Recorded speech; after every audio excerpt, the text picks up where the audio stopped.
So here's what we're going to do. We have 4 extraordinary panelists. Each of them are I've given them 7 to 8 minutes to speak. Very dictatorial, so get ready. I'm going to point fingers. If you're tweeting, use your electronics. If you're not tweeting, I recommend listening. Because after the 4 of them speak, we're going to have a quick panel discussion, no more than 10 to 15 minutes. We're going to take questions from you, so get them ready. And then we're going to see where we go. Depending on how much time we have, we'll either keep talking as a room, or we'll break up into groups and talk about their 4 big ideas that they're going to present today. So that's how the logistics are going to work. So first up on the stage is Dave Armon from 3BL Media. We don't need any introduction to 3BL Media. They're a sponsor, great company, used to be competitors when I was at CSR Wire. I don't need to call them that anymore, so I'm in a great place.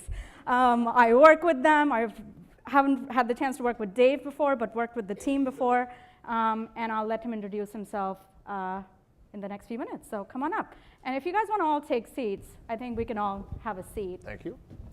On the stage. Good morning.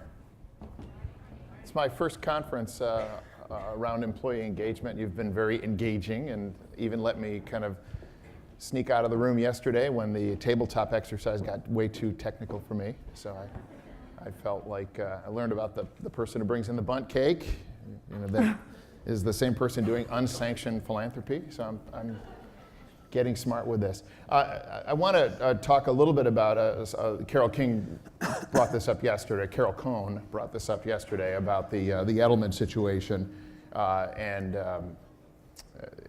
Starbucks and USA Today doing the interview with with Howard Schultz and that was kind of the way that the Race Together campaign was brought to the public perception and also to the perception of a lot of the baristas at Starbucks. All of a sudden, they heard about it rather than necessarily, getting it organically in all of their stores and sort of being told what they could expect.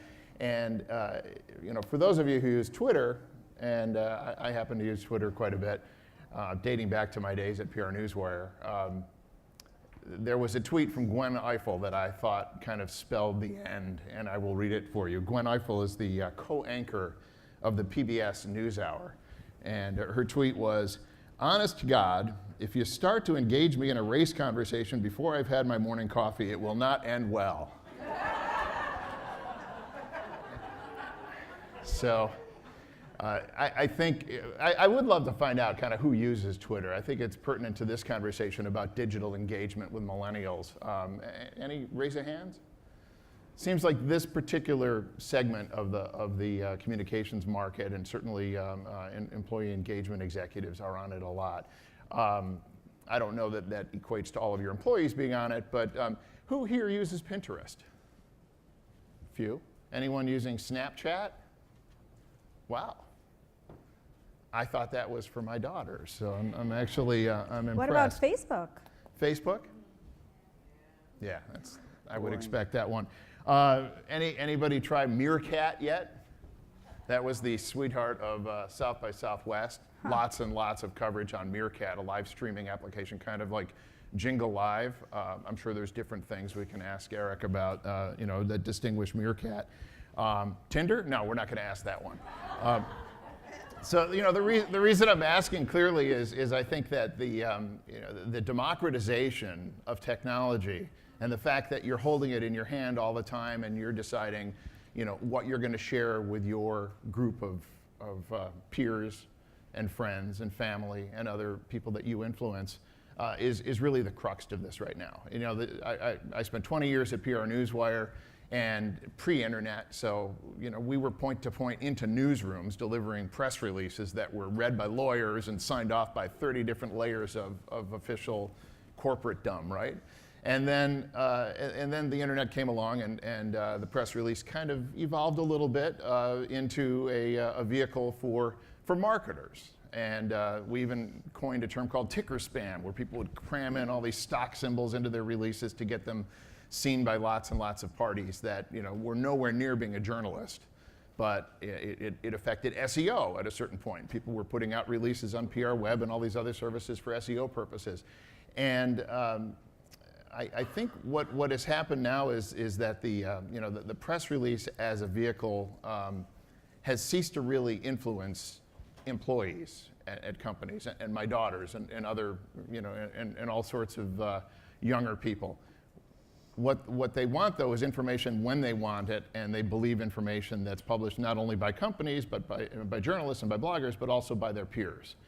And what I wanted to share with you, I think, is a little bit of data that we've gleaned at 3BL Media about what categories of content are getting the most use and are getting transmitted the most by clients. And clients of 3BL are basically organizations that are passionate about sustainability, whether they're not-for-profits or corporations or organizations that are in the space. And sort of in the Letterman style, I'll go with the top 5 list. We don't have time for the top 10 list. Letterman's shot just down the street, by the way. If anyone has gone over to Rupert's Deli for lunch, I recommend it. He does exist, and he sits there in the store, and will make a sandwich for you, just like on Letterman. So the categories, we poured through all of the content that moved on the network last year. And when I use the term content, I'm really talking about all kinds of shareables that corporates and not-for-profits are making available for consumption by people who really care about CSR. And that can be a blog post, or it can be something as easy as a photo or an infographic or a video, or yes, a press release. And the category that came in number 5 was philanthropy, with 431,000 clicks. Number 4 was awards and recognition at 562,000. Number 3 was business and trade at 681,000. And environmental and climate change was 909,000. That was the second most popular category. I don't think it's a surprise to the people in this room, but I will tell you you're in the right industry, in the right space, if we're any kind of a guide, because the number 1 category was volunteerism and community engagement, with 1.1 million views of content. So it's on fire. I did check to see whether it was consistent with the prior year. There was growth over 2013, but it's consistent. That was the number 1 category. I had a concern that possibly the Ice Bucket Challenge kind of buoyed the numbers in a big way this past year. But I think most of that took place in social, as opposed to pushing sort of company-sanctioned content through the platform. I will say that the thing that is a little bit hard to juxtapose is the material that you're putting out, blog posts and other content about your updates of your programs, with kind of what is the more authentic content from your rank and file employees who are out there doing their engagement activities and their volunteerism for the free t-shirt that Jason talked about. By the way, my advice for Jason at AT&T was, if you want better engagement in Cleveland, because I lived there for 8 years, go with the sweatshirt, not the t-shirt, okay? Dallas is a little different climate. So the more that you can facilitate the employees to create the content and share it, and put your stamp of approval, whether that's a crowdsourcing program or you pull content off of Facebook that they've uploaded, anytime you can do that, the more sharing that can take place among the employees, the better play you're going to get. So I've gone 6 minutes and I've been given 8, so now did I go over? Okay, I'm going to wrap up. But I do want to ask a question just for you to think about it. What are you doing as an organization to do less? Oh, by the way, there's some slides there. Put the next one up. Yeah, that was one slide. The other one was this one, which I thought back Let's get back on track, I Dave. thought back about my PR Newswire time, and the mural program was the nicest employee engagement activity, despite all of our corporate efforts, just employees going into schools and painting murals. So I thought back in the archive and pulled those pictures. I was responsible for the really poor ice skate on the left bottom foot. So anyway, the question that I have to ask is just, what are you doing to stop controlling content and to start enabling your employees to create the content? If you can think about that. Thank you very much.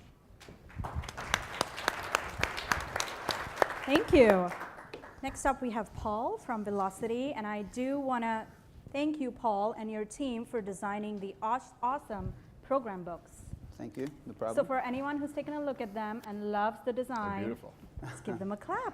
Yes, thank you, guys. I wish I could take credit, but it's my wonderful staff that get involved with this. We assign a team every year, so it's a very worthwhile cause to be part of. So we're very proud to have developed the Charters at Work brand, but also been part of the conferences, certainly for the past 4 or 5 years, I believe. I'm Paul Blakely. I'm CEO of Velocity Worldwide. We're a brand management and consumer engagement agency. And I'm here today to talk about, I just want to, Aman, just pop the slide for me, please. Yeah. To talk about the importance of genuine understanding in the engagement activities that you undertake from a communications perspective. This is a big, big problem in life. Furious activity is what we tend to get ourselves involved in when we prepare our campaigns, or we're trying to communicate with people on a mass level. This applies to you guys within CSR and employee engagement, but also externally for the major campaigns that we run as well for our clients. But this is a key thing. Furious activity is no substitute for understanding. So every communication, every employee engagement campaign that you guys prepare, it's got a singular purpose, and that purpose is to get someone to take an action that you want them to take. But it's incredibly difficult to actually understand what content you should be putting out there, what messaging you should be delivering to actually maximize the uptake of those campaigns. And if you take this room, for example, the way typically marketers or brand advertisers would segment this room is we'd make the first general assumption is that you're all CSR professionals, right? So that's the first box. It's an assumption. But it's not true. You're more than that. Some may classify yourselves as CSR professionals, some as employee engagement professionals, and so on. But even that's not accurate enough to to create content to compel a maximum number of you to take action. This room is further compounded because we've got 4 federations represented here today. So which camp do you fall into? And the questions can be continued to be asked until you come to a point where, okay, what we do is we just simply bracket, pigeonhole groups, and then we create content that we believe is going to motivate those groups to action, and then we fire that content out, and then we wait and see what happens. And then we wonder why our campaigns didn't work well. We wonder why did this group respond better than the other group? Why, I've been told not to fall off the stage here, so I'll be careful. Why, so essentially what's working and what's not, and how do you get to grips with that? So at Velocity, as advertisers, there was always a saying that bugged me. It was 50% of our advertising worked, and this is for the industry, the entire advertising industry. It's 50, we know 50% of our advertising works. We just don't know which 50%. Right? So, and that's why the sort of media budgets and so on have always been so extraordinary. But in today's world, there's zero excuse for that. Everyone is always on all the time. So if you're creating and you have a system and a methodology that can actually track how people are engaging with the content that you're pushing out, so you can understand which channels they prefer, which content's actually driving the marketing outcomes you're after, then you can get better on an ongoing basis at what you do. So Darius, which is the multi-channel cloud-based platform that we developed, was designed specifically to do this. It enables us to create and publish and then in real time measure how our content is being interacted with so we can make changes on the fly. The important thing about it, and you'll see at the bottom, it says always learning, making you smarter. So, we tend to be quite arrogant as marketers. We say, listen, okay, we pigeonholed you guys as CSR professionals, as this, as that. So we will decide what content we're going to push you. But with Darius, it enables us to be a little bit more humble and actually create 2 or 3 or 4 sets of content, segment audiences really quickly and push the content out to those audiences so we can see which actual content is resonating with which groups. There's also a sort of 2-way feedback thing that enables us to bring back in feedback from those receiving the content to see how it could be improved. And ultimately what we do then is we can segment large audiences, this room, for example, down into I'm going to borrow Dave's term, nano-persona term. So we can create very, very finite groups of maybe 2 or 3 or 5, or if it's a multi-million, number database, 5,000, 10,000, 50,000, 100,000 people who have got similar passions, similar likes and dislikes. We know which channels they prefer to be communicated on, and we also know what type of content they actually prefer to receive. To do 2 things: A, to prompt them to take the action we want them to take, but importantly, to really build the relationship with the content sender. Because too often in marketing, we're trying to sell something. Whereas if we understand the motivations and the interests of the individuals within a large database, then we can send them content on a regular basis just to improve the relationship. It doesn't have to be sales content. It could be just simply content based on what they're interested in. And that's why I'm here today, is to really challenge you guys, to take a look at the furious activity that you're doing around campaigns, at the money you're wasting preparing things based on what you think will work, as opposed to genuinely, putting processes and best practices in place and adopting, very, very measurable methodologies that'll enable you to develop understanding that'll improve your overall campaign outcomes. So, thank you very much. Thank you. Aria Finger. $5 for the nano-persona. Yeah, I got that. Thank you so much. Good morning. It's great to be here. How many people here know DoSomething.org? All right, in a room full of old people, we still have more than 50%. That's great. Uh-oh. At Do Something, you officially become old at age 26. So it's a tough birthday. There's tears. I went through it long ago. But we always get a little flack from people when we're calling them old. But our CEO, her official title is CEO and Chief Old Person. So it is appropriate for me to be speaking on a panel about millennials and how to engage them. And so Do Something is known for creating national cause campaigns, often with a corporate sponsor, where we motivate not necessarily employees, but customers. So the customers of the companies we're working with, the future customers of the companies we're working with, the children of the customers of the employees we're working with. And when we want to do employee engagement, we usually do so for 2 reasons. The first reason why we might get involved in employee engagement with one of our corporate sponsors is because they tell us we have to. And so we say, okay, great. If that's a deal breaker, we're in. But the second reason is because we know it will make the campaign so much more effective. And so many of the companies we work with have so many millennial employees that, as we've all heard, ad nauseum, care about cause, want to be involved in the workplace, want to feel good about their job, are more likely to forego salary or stay longer or whatever it might be if the company that they're working for truly cares about cause. So I'm going to give one case study revolving around the way in which we communicated with the employees at the company. Last year, we started a partnership with H&M.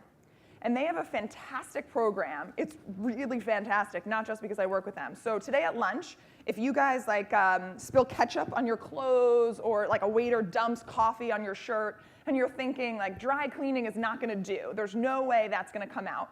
What you can do is you can go to any H&M across the country, there's one right in Times Square, and you can drop that shirt off at H&M and they will recycle it. So instead of throwing your clothes out, you can now recycle them. H&M is a company that's really committed to sustainability. So they had this program in every single US store last year, as well as all of their H&M stores globally, and the countries were competing. The US wanted to beat Sweden, and Sweden wanted to beat France, and all of the countries wanted to make sure that their H&M stores in country were recycling the most amount of clothes. So this was one of the first years of the program in the US. And last year, 2 years ago, H&M stores recycled 100,000 pounds of clothes, which is really fantastic. It was a first-year program. It was really incredible. They were very proud. But truth is, they were sort of getting their butt kicked by some of the global H&M locations, and they wanted to turn it up. So we went to H&M and we said, what can we do? How can we make this program better? So Do Something created a consumer-facing campaign called Come Back Clothes, which was all about reaching out to young people to run recycling drives on their college campuses and their high schools with their churches, running these clothing recycling drives and dropping them off at their local H&M. So that was the consumer-facing piece, and I'd like to think that Do Something did a great job of motivating our 3.5 million 13 to 25-year-olds to get involved with the campaign. But I think actually the thing that really changed the game for us was our employee engagement program with H&M. So again, when you think of how you're communicating with these people, there's two, I hate to call them two types of employees, but often if you're a company, you have employees in the corporate office, and then you have employees at your local Taco Bell or your local Starbucks or your local AT&T store. And these are a different type of employee. They're probably less likely to be there in a year or two, and so maybe you think of them less because turnover is higher. And usually they're younger. Of H&M employees, the vast majority of them in store were 18 to 25. So that fit perfectly into the demographic that Do Something wanted to reach. We said we know how to reach 18 to 25-year-olds. And so again, these employees that H&M had in store, they wanted to motivate them, they wanted to get excited, they knew they cared about cause, but why weren't they participating at the levels that they wanted the previous year? It turned out that H&M was communicating with the store managers, and the store managers was trying to galvanize all the employees in store. But as Derek said earlier, not everyone is going to get involved. You need that one person to champion the rest of the group. And that's not just true for millennials. Like, let's be serious. We're all lazy, and there's one leader in the group, and the rest of us are sometimes going to follow. And so we thought about how we can communicate with those people. And then we thought 18 to 25-year-olds really don't use email. I don't even actually think H&M had the email addresses of their individual employees. That wasn't a communication method that H&M corporate used.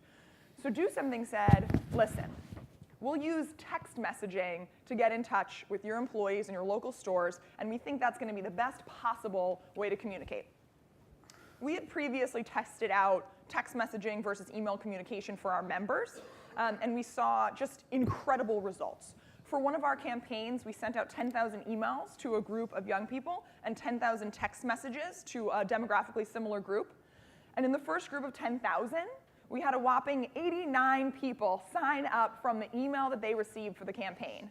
10,000 emails, 89 signups from email. Do Something? That sucks. Then we sent out 10,000 text messages to the demographically similar group, and we had 3,560 signups for the campaign from the text message. So we decided, okay, if text messaging is 10 to 40 times more effective, and that's what we've seen, text messaging is 10 to 40 times more effective in getting young people to act. This is young people 13 to 25. From a consumer perspective, can we use the same thing for the employees? And so H&M took a chance and was like, this is totally wacko, but like, okay, let's see what we can do. And we had to get the employees to opt in. And you also might think, like, are these employees really going to give you their phone numbers? Like, I wouldn't want my boss having my cell phone number, that's for sure. Like, I want her to stay away. So what we did, two things. One is Do Something asked for the cell phone number as opposed to H&M. I don't know what would have happened if H&M had asked for it, but Do Something asked for it and said, we're only going to use this for charitable purposes. And again, in a separate instance, Do Something has seen that on our website, email is mandatory and cell phone number is optional when a consumer signs up. And we get 75% of young people to give us that optional cell phone number. Once we ran a program on Facebook where we did the same thing, email mandatory, cell phone optional. But just because it was on the Facebook platform, only 25% of people gave us their cell phone number. So again, we think about young people and sharing, and they're willing to give up information. They're clearly making a mental calculation. I trust Do Something with my cell phone number. I don't trust Facebook with my cell phone number, even though Do Something is the end recipient of it. So we ran a program where we asked H&M employees to sign up to be conscious captains. And these were the leaders in store who would raise their hand and say, I want to be the person who is spearheading this campaign. I'm really excited about recycling. I'm really excited about the environment. And our goal was to get at least one conscious captain in every single H&M store across the country to be able to send text messages to. And we succeeded, which was really fantastic. We got at least one going on in store. And so every single week during this 9-week campaign, we sent them a text message. We didn't send them an email. There wasn't another way to communicate them. We sent them a text message about what the theme was that week, how can they talk to their store employees, how they could win the pizza party for the break room, how they could, why the environment was so important, whatever it might be. Every week with new content directly to their pocket that they have on them in store while they're working. So they're getting that text message in that day, getting really excited about motivating customers. And so the great news is that after 9 weeks through this campaign, the previous year, collected 100,000 pounds of clothes in a year. Last year, we collected 340,000 pounds of clothes to be recycled in just those 9 weeks. And I'd say a huge part of it was because those H&M employees in store were now so excited to get involved. They felt empowered, and they really felt like they were the leaders of this as opposed to a top-down approach from corporate telling them what to do. The other great benefit of grabbing people's cell phone numbers is that we just launched the next round of comeback clothes in H&M stores last week. And now we have this stable base of, truthfully, there was a 20-30% drop-off rate from people who had switched stores or moved on or whatever it might be, but 70% of our conscious captains are back. And they're texting us saying, I'm so excited about this year. How can I get more involved? So we're supposed to leave you with a question, and I'll say 2 things. One is, when you're thinking about your communications methods, why are you using email when you're talking to millennials? And 2, are you creating programs? Who are you creating them for? Are you creating them for your boss? Are you creating them for the New York Times? Are you creating them for your CEO? Or are you actually creating them for your employees? Because we all want to change the world, but I think the first responsibility of any company should be to create a positive experience for the company and their workers. Thank you.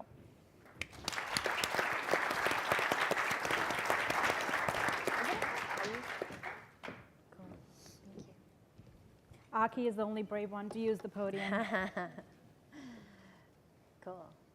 Hi, everybody. My name is Aki, and I'm from Hootsuite, which is the most widely used social relationship platform with over 10 million users and 3/4 of the Fortune 1000 using Hootsuite to manage their social media programs across multiple social networks from one dashboard. I'm going to put a question to the crowd. How many of you here are familiar with Hootsuite? Cool. Okay. So today, I'm going to talk about how Hootsuite uses social media to engage employees, to share how they live and breathe our values, and as a result, feel more connected, and as well as the company. So my talk is not as much about CSR. However, the strategies and tactics that I'm going to share can complement any CSR program. So, but before I get into Hootsuite's story, I want to do some math with you. So the average Fortune 500 company has a social media team size of 8 people who manage on average 10.4 Facebook pages with 150,000 likes and 10.1 Twitter pages with 14,000 followers, which equates to about 1.7 million in reach. But if you can get the entire organization on social, distributing through their channels, and take the average number of employees at a Fortune 500 company with, on average, 111 Facebook friends and 25 followers, you can extend that reach to over 22 million. So at Hootsuite, we'll be just over 1,000 employees at the end of this year in 12 countries, with on average 8 social networks per employee. But even a company of our size, there's a huge opportunity to leverage our social media army. And the reality is employees aren't just going to pick it up. Social media is not email. It's a connection mechanism that can be optimized, leveraged, and managed to support your employee engagement strategy. So at Hootsuite, a key pillar of our employee engagement strategy when it comes to social is the hashtag Hootsuite Life. And we encourage our employees to use this hashtag to share their experiences and the culture at wherever they work. And the hashtag's been incredibly useful in galvanizing our workforce and becoming brand ambassadors at scale. And so, in any given month, we get, thousands of mentions and hundreds of retweets and millions of impressions. But this didn't happen overnight. It took some time to get this engine rolling, so I wanted to share some lessons learned in building our own social media army. Oh, and I should say that this is a product we have called Hootsuite Campaigns that displays, it's not live right now, but displays any mention of the hashtag Hootsuite Life. So first lesson is you need to build a cross-functional team. So earlier this year, we merged a number of our handles under one social roof, including our HR handles, our employer brand handles, and our CSR handle under the handle @HootsuiteLife. And this also changed the way we engaged our audience, moving away from just broadcasting jobs to engaging employees. highlighting our internal thought leaders whenever they posted a blog or spoke at an event, recognizing employees when they were giving back to the community. And so part of this is creating a cross-functional team from multiple departments that are collectively responsible for contributing to a content calendar that publishes 7 to 10 messages a day, 7 days a week. And each contributor is responsible for curating and creating content around pre-approved topics so that there's minimal overlap. So platforms like Hootsuite are going to be key in collaborating and monitoring these types of programs. They're going to be helpful in sharing social networks amongst team members. They have message approval features that allow younger members or newer members of the team to have messages approved by more seasoned veterans before they're let out in the wild. And for regulated industries, like a lot of you are in, we have integrations with solutions that ensure that any social messaging meets regulatory standards. The second lesson learned is to be the story and not the commercial. Employees don't like feeling like brand robots. We continuously need to ensure we create compelling content, compelling stories. And I've seen firsthand that asking employees to share tweets that just flog your product fall flat. So we leverage memes like Throwback Thursdays that allow employees to tell their version of their Hootsuite life, sharing with us their favorite Hootsuite memory, whether they've been with us for 5 minutes or 5 years. The third lesson learned is to have a global voice. So Hootsuite was born in Vancouver, Canada, and 75% of our employees are based there. But this is quickly changing. We have offices London, Bucharest, Singapore, and the list is growing. So to ensure that we have a global voice, we create campaigns that include our regional offices. A recent campaign that we launched earlier this year was Hootsuite Life Chat, which was a Twitter chat where we would interview on Twitter employees from different offices. And again, this campaign got tons of mentions and a lot of impressions, but I think the most compelling results was the geographical distribution of those messages. It was the first time that we saw engagement from offices like Bucharest and Singapore, where traditionally we had little to no engagement. So next quarter, we're going to take this to the next level, and we're going to do a Twitter takeover where we hand over at Hootsuite Life to one of our employees in a different region. And this campaign was actually inspired by a Swedish project where the government hands over the reins of @Sweden to one of their citizens to show the myriad of experiences and opinions that reflect their country. So the final lesson I'll share with you learned is that you need to have an adoption plan. So when Hootsuite was 40 employees, every single one of us was a active social media user and passionate about Hootsuite. But as we've grown, that's changed. And so we've implemented an extensive onboarding process that includes social media education that we provide through our education platform, Hootsuite University. And so this helps improve the social media literacy amongst our employees and as well as the mastery of Hootsuite. And for those that want to take their education further, we have an industry-recognized certification that we developed with Syracuse University called the Advanced Social Media Strategy Certificate. And this is available for all employees to take if they so choose. And so these education programs are also scalable to companies with thousands of employees. We recently have a client, Century 21 Real Estate, and we helped them launch what they call C21 University. And it's a portal with customized learning modules to help their 5,000 real estate professionals learn best practices when it comes to selling via social. So the moral of the story is that employees have a vested interest in the company's success. So provide them the opportunity and support to be spokespeople for your brand. It's going to drive employee engagement, it's going to increase collaboration, and ultimately improve the customer experience. So I've tweeted a couple articles from my handle @Aki Kaltenbach with the hashtag CW Summit. one of our CEO's articles about unlocking the employee amplification army, as well as a Century 21 case study in case you're interested in learning more. Oh, and then my provocative question is, this is all well and good, but what if an employee goes rogue or off script? Thank you.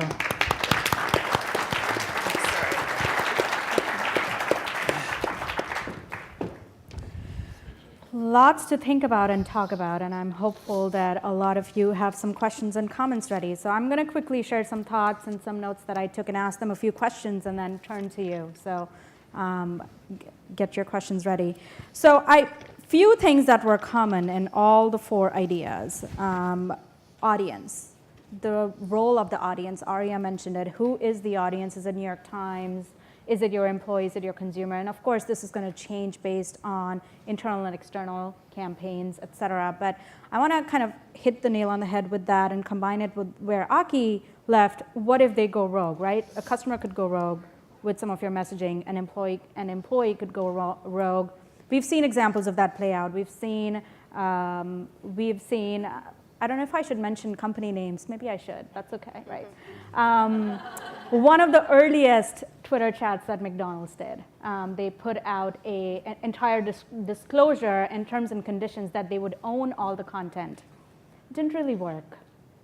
It was on Twitter. People had the tweets. It was archived. It was searchable. It's instantly indexed by Google. Didn't really work. You can't really impose control on something that's going live. That's one very quick example, and there's others out there. But so to talk about audience, you all manage different tools, and Dave, you have kind of an overarching role where you look at a lot of this data. You gave us the top 5 categories in terms of search and impressions. Yeah. How do you make that focused? I mean, when I was at CSR Wire, we had thousands of members. They all wanted, what was the top goal? It was, I want people to read my content. Right. I want them to engage with me on that. How you do that is obviously. I think the goal's changed a little bit to I want people to share the content. So sure, they want to have a broad reach, and they want to know that their content's getting out to people that are passionate about these topics. Yeah. But the ultimate test is there's a couple measures. One is just something as simple as reads of the blog. We drive traffic back to the site, which is great. We're not stealing traffic away. So Danielle Holly's in the room here. She's the CEO of Common Impact. And I talked to Danielle about her use of 3BL the other day. She's posted a blog for quite some time, and prior to using us, she was getting 300 to 500 page views on the blog. Now it's in that, because we're putting out an excerpt of the blog and driving traffic to the site, 10,000 to 12,000 page views. So that's one measure that you can look at is just, your web logs, and that's not secret stuff. But the other is, how are they engaging with you? Are they actually commenting on it and putting comments on the blog or sharing it on their own social platforms? And that's, I think, increasingly the biggest attaboy is when people are using your content on their own private channels. What about the audience, though? How do you dissect? How do you go through all that data and those impressions? Are you able to figure out who's reading this content? Yeah, to a certain extent. I mean, there's multiple sites, and you're able to tell if it's serving up on this environmental site versus this site that deals with millennials. That's one gauge. It's nowhere near as precise as the term that Paul used, which was nano personas. That we had a prep call about this panel, and we talked about that being an ultimate goal, is to get to individualized communication with people based on their opt-in preferences. Exactly. Yeah. Mm-hmm. I don't know if you want to elaborate on that. Like the way we measure, like we have a very specific view on, like what's important and what's not from a metric. So we don't really care about views so much, or definition of an engagement is when someone finds the content compelling enough to give us feedback on it. So we drive everyone to a landing page, so whether they receive a SMS, whether it's a push notification, whether it's an email if they're above 26. So the content, the initial recruitment content, as we call it, is the teaser, right? It's the compelling content that gets them to either click on the tweet, the short URL on the tweets, on the email, whatever it is. But then we drive them to a landing page. So we classify that as a view. right? So they viewed the landing page. We don't care that they've looked at the email. Or sorry, we don't classify that view as a compelling metric. But then at that landing page, we've got control of the content we can give to them. Plus, we can send people to multiple landing pages to test content and how effective it is. So if they find the content compelling enough when we have an ask from them, whether it be, hey, listen, comment on this, was it useful, give us your zip code, like whatever it is, or how could we improve our content in the future. If they find the content compelling enough to take that action, then we know that content is, check. Okay, that goes into the work box, and then they come into our CRM system. So then we can dissect. So back to the nano persona thing, when you engage with that landing page, then Darius automatically creates your individual profile within Darius. So every time you engage them with future content, it's automatically populated down to the individual. So, and then everything's tagged. So then if we want to, send a campaign out on a particular subject, we just go in and select that tagged group in the CRM, and it automatically, segments it down to those people, and then we can, communicate with them about something very, very specific. So we're continuing the conversation as opposed to pushing out content and sort of seeing what happens. So it's always about that, getting going and getting better. And so that's how we would, really gauge efficacy down to the individual. And then that's how we learn about which content is actually driving the outcomes we're after. Awesome. I would just love to jump on the share piece for a moment, Yeah. because I totally agree that shares are sort of the currency we're working with. And while we're on a digital culture and engagement panel, I would love my favorite new stat from the book Contagious. Okay, it's not new, it's like 2 years old, but is that 93% of word of mouth marketing happens offline. So that means only 7% of that sharing, of that telling your friends, is happening on Twitter, Facebook, all of those social networks combined. And millennials are no different. It's not like Gen Z and millennials all of a sudden stopped speaking to people face to face. They didn't. And so I would just really think about, in addition to all of the digital tools that we're talking about, the real holy grail is to use that tweet, that text, that whatever, to get them to tell their friend or their coworker or their colleague in person about what's happening, because that's where 93% of the action is. They do the face-to-face, but it expires in 5 seconds. Yeah. That's what they like about it. That's why they like Snapchat. That's a fair point. And just to continue on the sharing piece again, Robin mentioned this when she was introducing me. I was one of the first people to start writing about CSR on Forbes. And I should have said this at the beginning of the panel. I think we're term averse for the next 90 minutes. Let's pick a term of your choice, whether it's CSR, citizenship, or sustainability. I'm just going to use them interchangeably for now. And while being one of the first people to write about it was good, and I was being able to bring focus to this sector and being able to push it in the mainstream, what ended up happening 2 years later was also that I was contributing to the confusion of what are you writing about, what are you sharing, how are you sharing, and who is it reaching? And it kind of takes me back to the whole aspect of data and measurement. I now work at Edelman, where we have I'm learning in real time the strength of a lot of these tools, predictive analytics. Mm-hmm. What is the data telling us that's going to be really useful 6 months from today?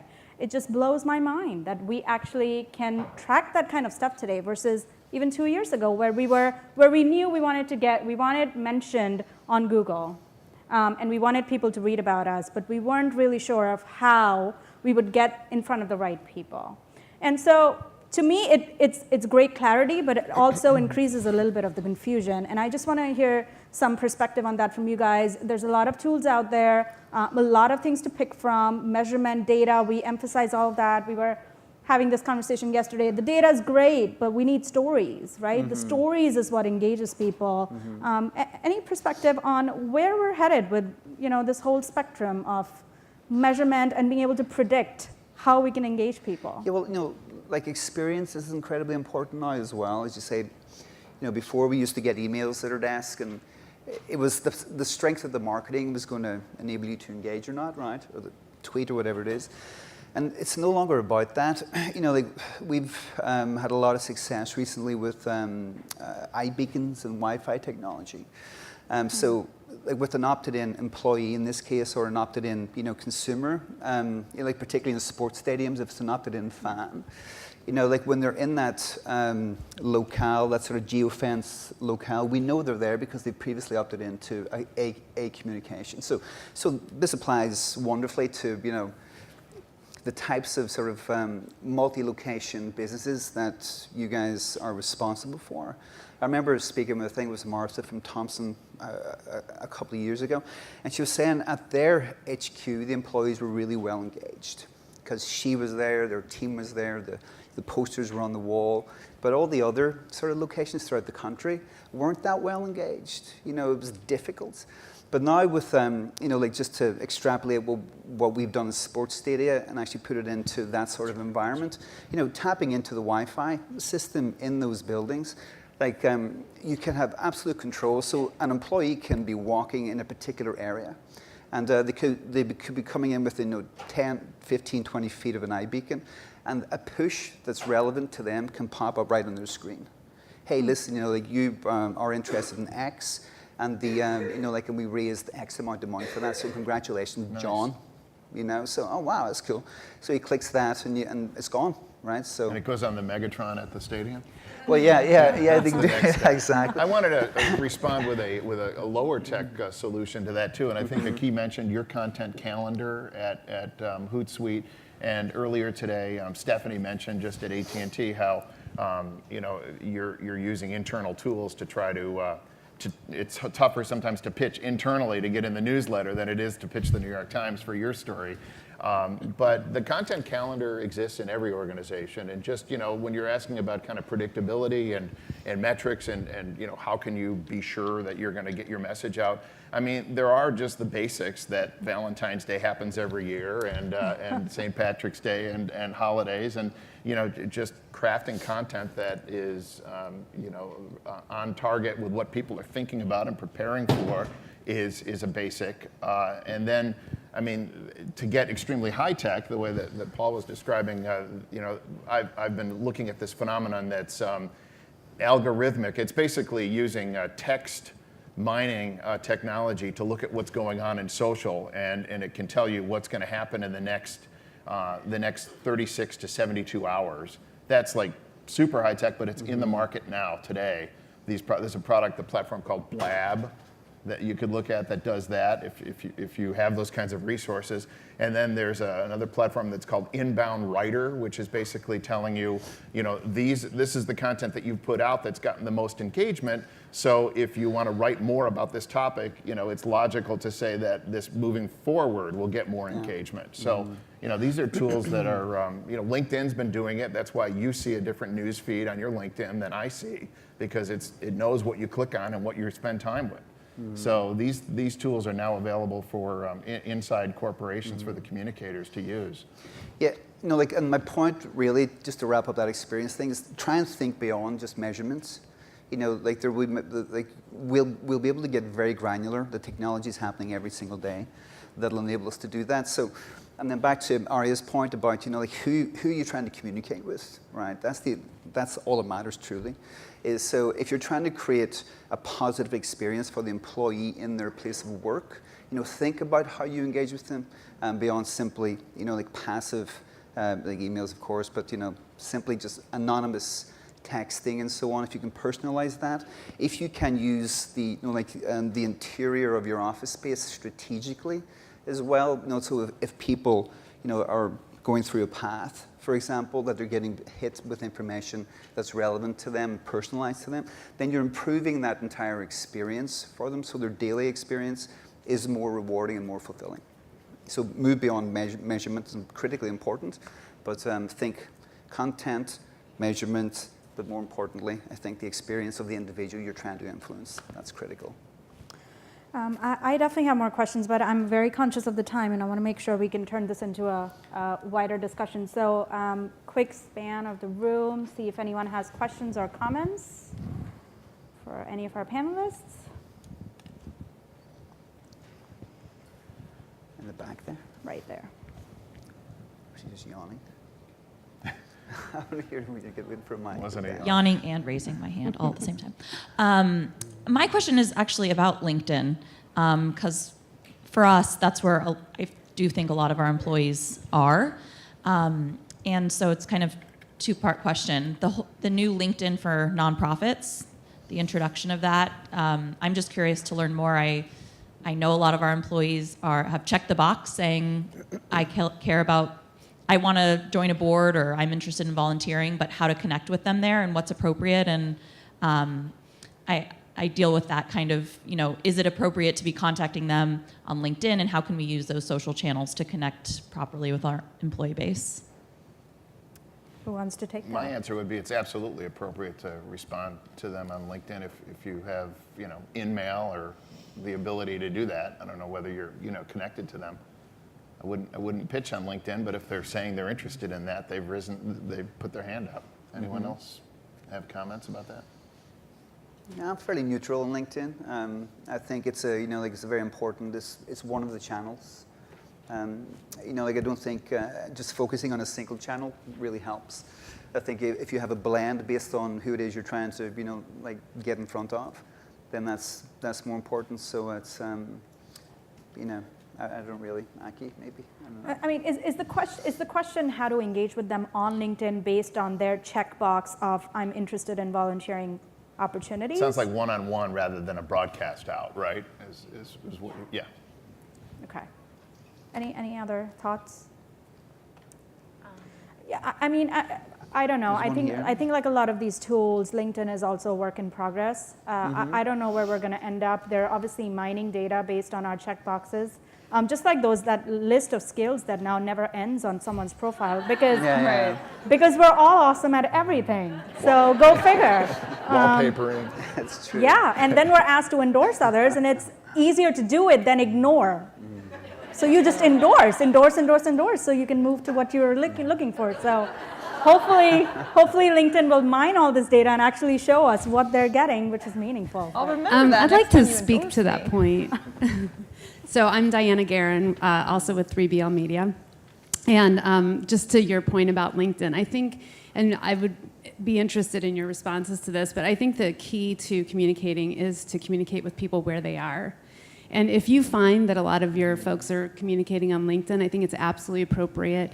One of the things to get sophisticated about is how to post your own messages. If you look at Shell, for instance, they're doing a really great job of just using LinkedIn to post a message, and your employees will start to pick up on that because they're following their own company. So I think that I think it's worth the research to find out, how you're going to be most communicative in that channel. But if you find that you're hitting a sweet spot of where your people are, like clearly Do Something is on text, your audience is on text. Some of your audiences are on Twitter, some of your audiences are LinkedIn, but Facebook.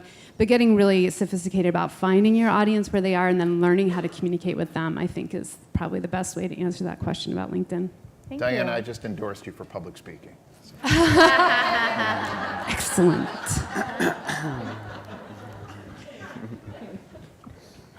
Other questions and comments? This one right there. Wait for the mic, right? Just talk loud. And if you can introduce yourself too, please. But too much theater when I was a child.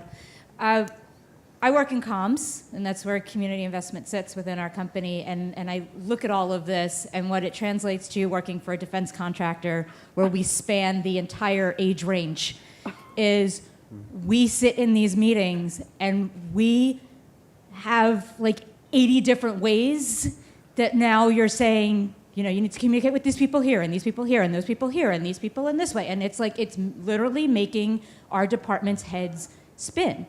I work for a defense contractor, and we have a Pinterest board for our employees. We have Facebook, we have Twitter, we have our internal newsletter, we have our OneSpace, which is our online thing, and then we have email. And it's like, we are spending all day communicating with our employees, and then what we hear back is, stop communicating with us, it's too much. And then we hear, I wish I knew. So how do you guys, how do we decide within the different venues and still be able to sleep at night and go home? So that's my question for you. Well, sorry, no, go ahead, please, Ara. I have the single best solution for how you should communicate with your employees. Again, it's analog. But how many people here go to the bathroom in a given day? At Do Something, we have a tissue issue. It's on the back of the bathroom stall. Everyone goes there 3 times a day, and that's where we say our most important employee news. You can forget everything else as long as you have a stall poster.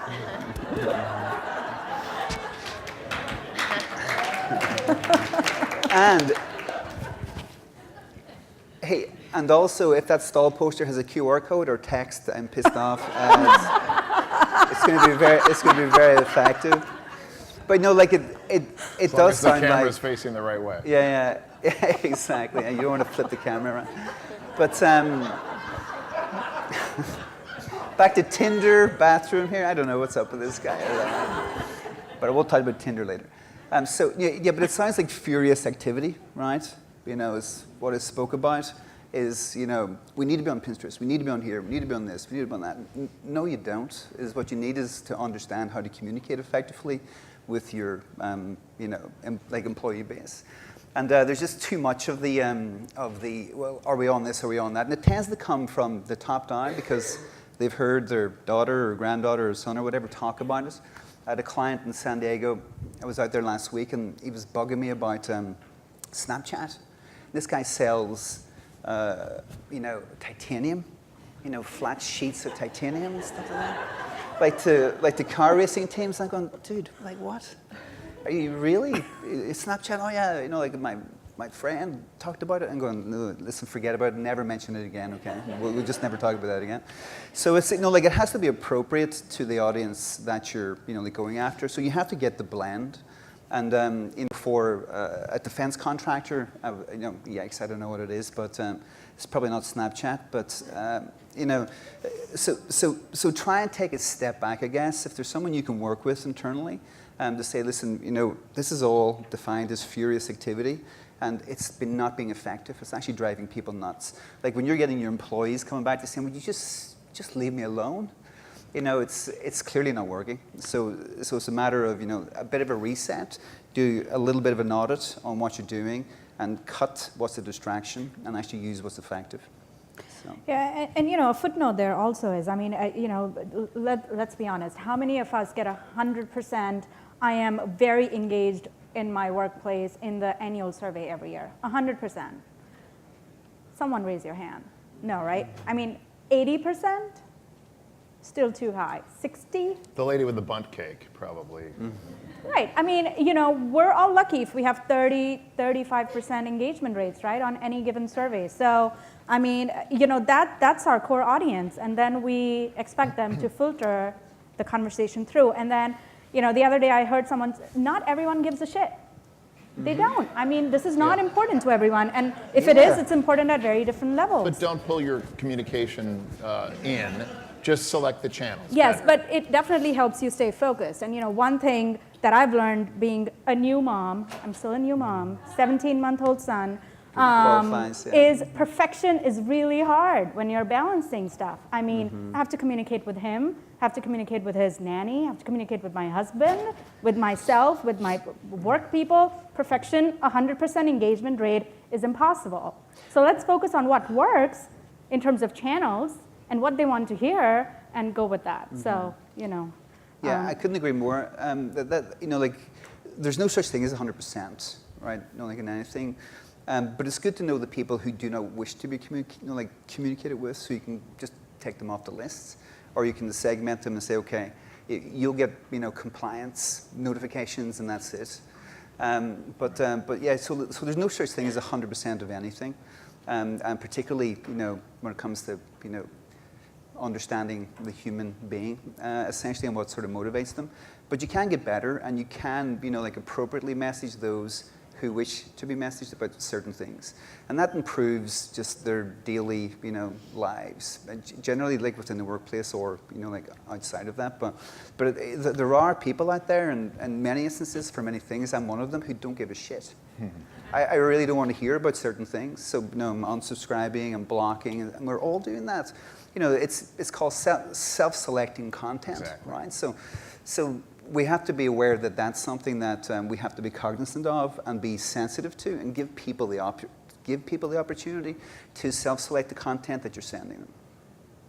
I mean, to speak from personal experience, at Hootsuite we use an internal collaboration tool called Yammer. I'm sure a lot of you use Yammer here, Yep. and Yammer's great. it's an excellent tool. It's smart.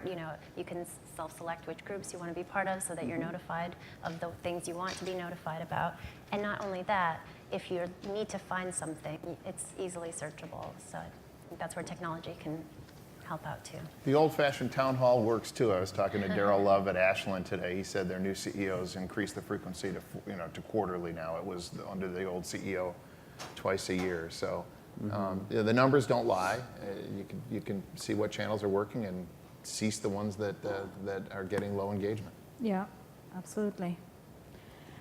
More questions and comments or challenges? I mean, I asked our panel today to leave all of us with one question that we can think about, and some of the things that came up we haven't touched on. Authentic action, creating true value, content fatigue. Who are we really sharing our content with? There's a lot of threads there that we can explore. We have 15 minutes before the lovely Chris Jarvis takes the stage to remind us about lunch. So we can do two things. If you have questions and comments, we can continue this conversation, or we can use those 15 minutes to have table discussions on some of these topics and then come back and have some concluding remarks. What does everyone think? Are we ready to do some conversations versus listening and typing and checking email? So cynical. Dead silence. That either means people are ready to eat or we've fatigued them with too much information. Okay, so we'll do table discussions for 10 minutes. Let's talk about some of the topics we've covered. Let's talk about some of the challenges you guys are facing every day, and let's come back with a few questions and comments from our panel. Let's wrap up. I know we're all hungry. We're ready for some lunch and more conversations. We've had 4 incredible panelists here. So first of all, thank you to all of you.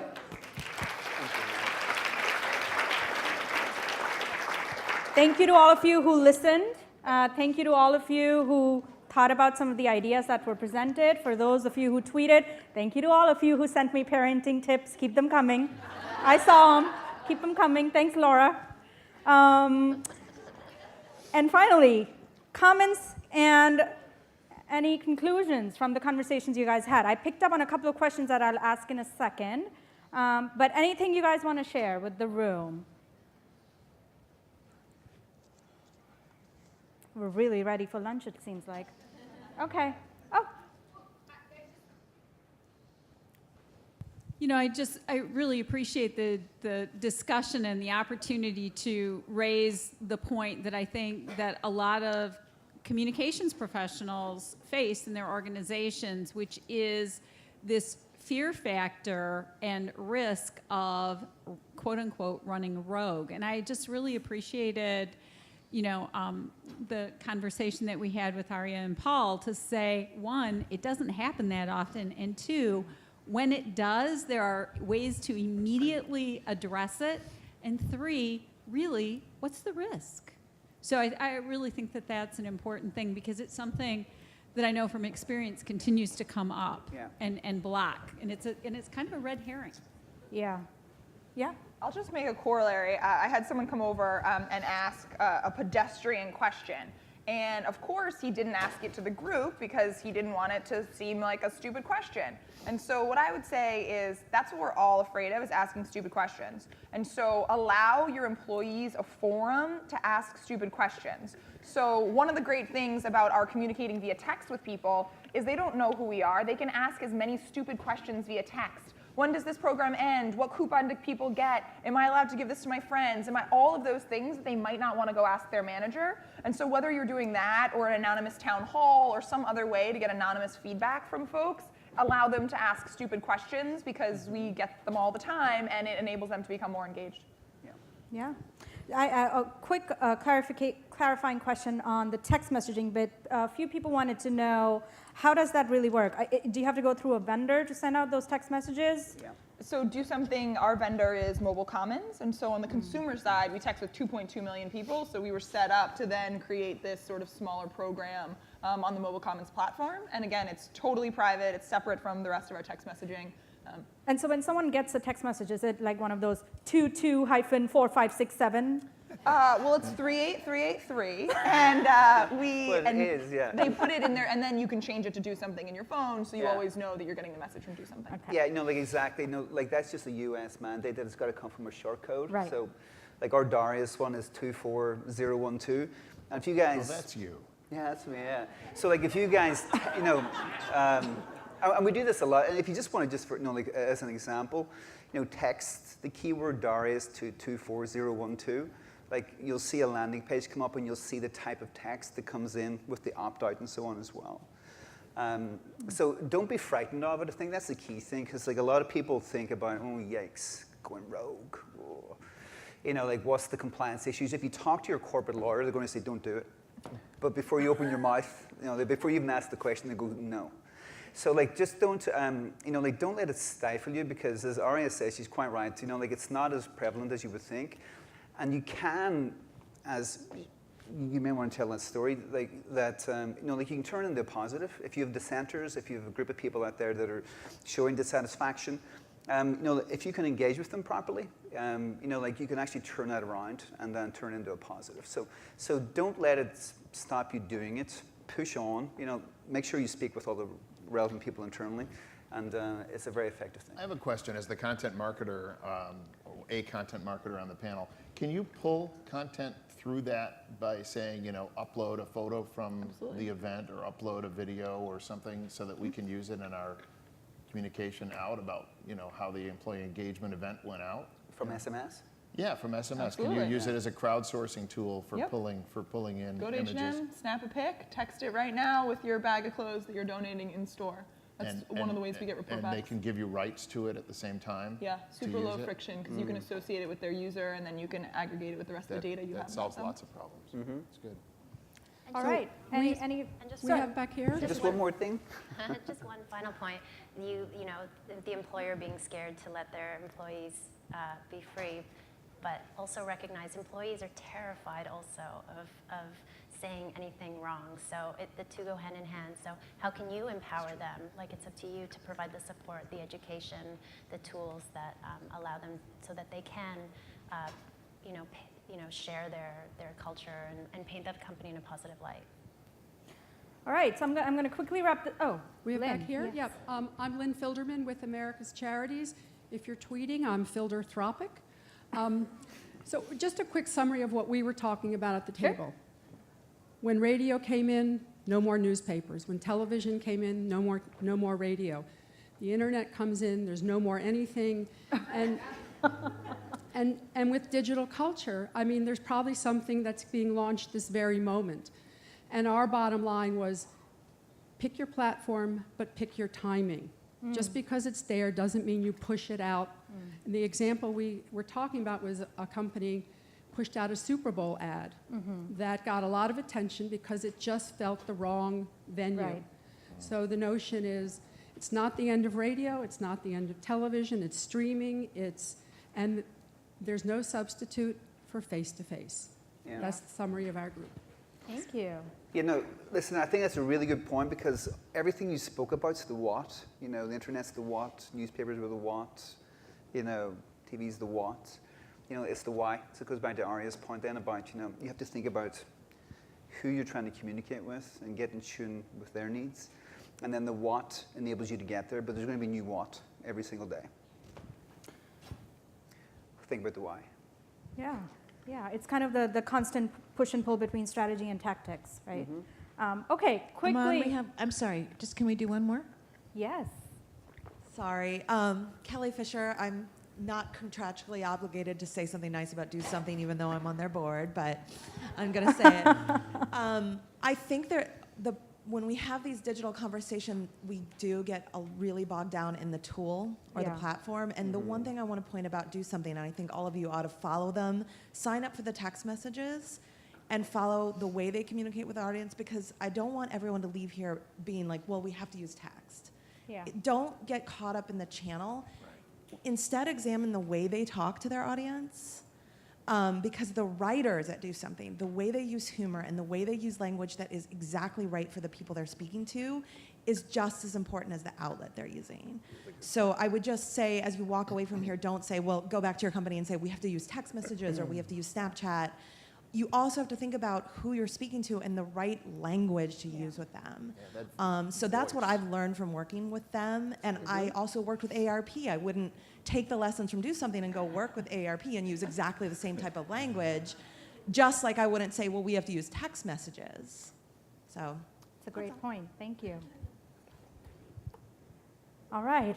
Okay. So quick takeaways, and then we're all ready for lunch. So I would say start with research, right? Let's start with quick research on who our audience is, what we're trying to communicate, and what the end goal is. Let's identify the audiences and then have audience-specific strategies, and then we get to the tools. It can get convoluted, but it doesn't have to. It could be just tissue issue. It could be that simple. But it also could be that you're at General Motors and you need 10 different channels and 10 different strategies, and that's okay. And I would say for the channel piece, focus on engagement versus push and shareability. It's much harder to measure, but I definitely think it's the right goal. And then finally, I think Aki put it really well, be the story, not the commercial.